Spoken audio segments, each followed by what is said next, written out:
तू साऱ्या जगाची आई, पाप तारी विघ्नहारी, साऱ्या मोशाची पालनकारी, आदिशक्ती आदिकाळी, साऱ्या दैत्यांचा वधकारी, धनलक्ष्मी विद्याधारी, साऱ्या भक्तांची माझी माऊली. बैठक झाली, काय सांगाल? आजची नगरपालिकेची जे बैठक झाली, या बैठकीमध्ये आम्ही बघतो आहे की ज्यांनी 9 वर्षात काही केलं नाही ते आता प्रत्येक मिटिंगला प्रत्येक विषयाला विरोध करत आहेत. आणि विशेष म्हणजे नगर शहराच्या विकासाच्या विषयांना सुद्धा विरोध केला जातो. ही गोष्ट चुकीची आहे. त्यानंतर अधिकाऱ्यांना सुट्टीवर पाठवून एक एक महिना टाइमपास केला जातो आहे आणि अशा पद्धतीने त्यांच्या नगरसेवकांना सुद्धा थांबवलं जाते की 6 महिने फक्त हे आहेत. तर मग त्यांना 6 महिने तर मोकळे सोडा, असं माझं मत आहे. 6 महिने तर विकास करू द्या. 6 महिन्यात नंतर कोण राहतं कोण नाही राहत ते भविष्यात बघता येईल आणि जनता ठरवेल पुढचं बी काय असेल ते. आज 2,000 पडले, उद्या 20,000 पडसान, असं करसाल तर. आणि माझं म्हणणं काय की विकासाच्या आड येऊ नका. विकासाच्या आड येत असल्यामुळे हा प्रयत्न. आणि दुसरा विषय राहिला आता सफाई कर्मचाऱ्यांचा. तर सफाई कर्मचाऱ्यांसंदर्भात आम्ही नेहमी, आपल्याला माहिती असेल की आम्ही नेहमी चांगल्या पद्धतीने विचार करतो. आज आपण पाहिलं असेल की 11 वर्ष झाले यांना 1 रुपया कोणी दिला नव्हता. 11 वर्षामध्ये जे काही दिले गेले असतील थोडेफार, तर ते वशिल्या पद्धतीने दिले गेले. 10% घेऊन दिले गेले. ते कोणी 10% घेतले ते आम्हाला माहिती नाही.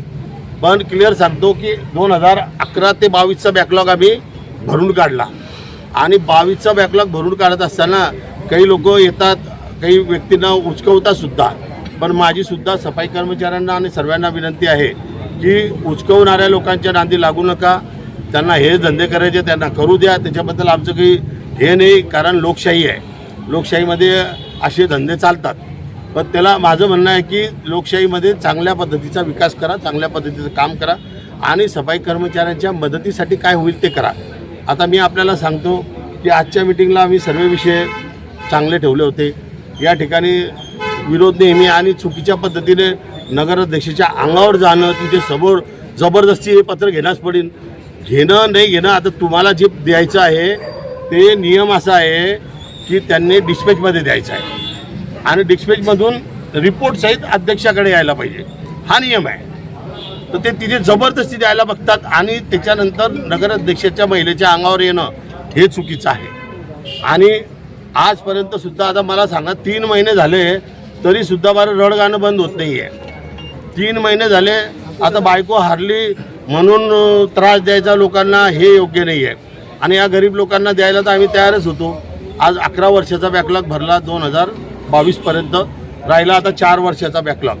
4 वर्षाचा बॅकलॉगसुद्धा आम्ही लवकरात लवकर भरू की जेणेकरून कोणत्या माध्यमातून पैसे उपलब्ध करता येतील ते आम्ही करू. मी आपल्याला खात्रीने सांगतो की मध्ये 5 कोटी रुपये आले होते.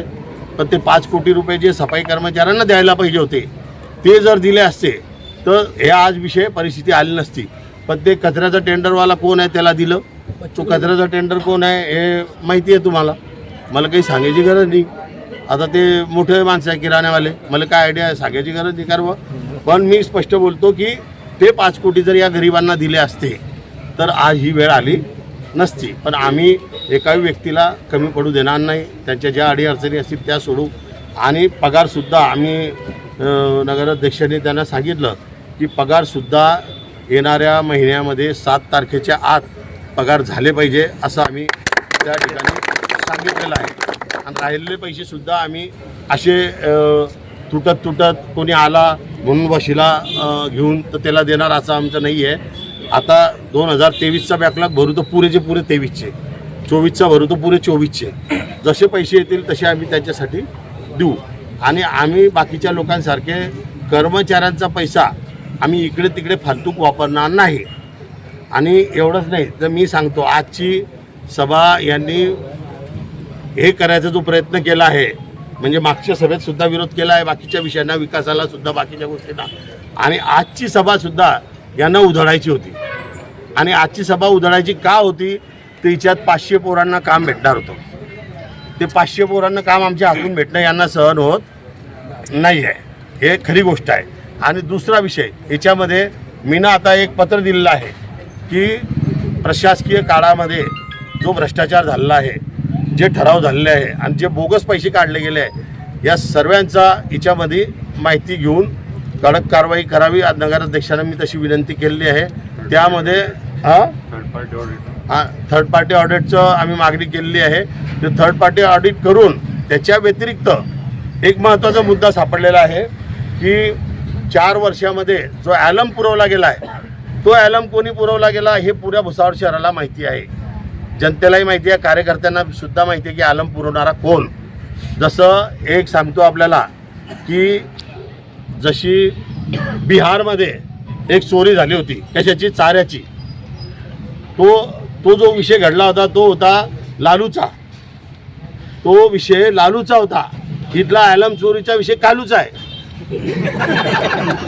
तर त्याची सुद्धा चौकशी करण्यात यावी अशी माझी विनंती नगराध्यक्षांना केलेली आहे. आणि माझा विश्वास आहे की ॲलम बिलम फालम सर्व बाहेर काढणार आहे. आणि आता यांची इच्छा आहे ना की मी सर्व बाहेर काढायचं, तर मी सर्व बाहेर काढणार. आणि त्यांचीच इच्छा त्यांनी व्यक्त केली होती की मी काही विरोध करत नाही, मी कुठे कंप्लेंट करत नाही, मी कुठे अर्ज देत नाही. मी अर्ज कसा देतो आता हे तुम्हाला समजेल. आणि माझी विनंती अशी आहे की 3 महिने झाले, आता तरी विसरून जा की बायको पडली आहे. धन्यवाद.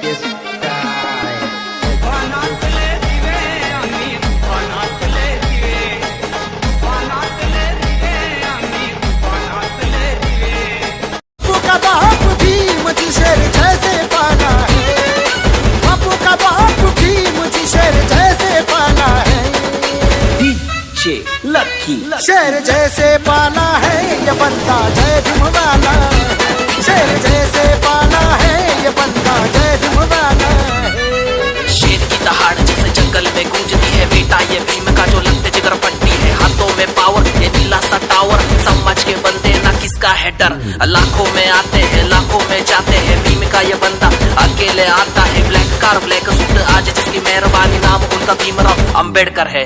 हाथ डाले औरत पे हाथ काट डालते हैं, समाज का बंदा वो नीला रक्त पानी है. डरते किसके बाप से, वो डर है मेरे साथ में. Subscribe now and press the bell icon. Never miss an update.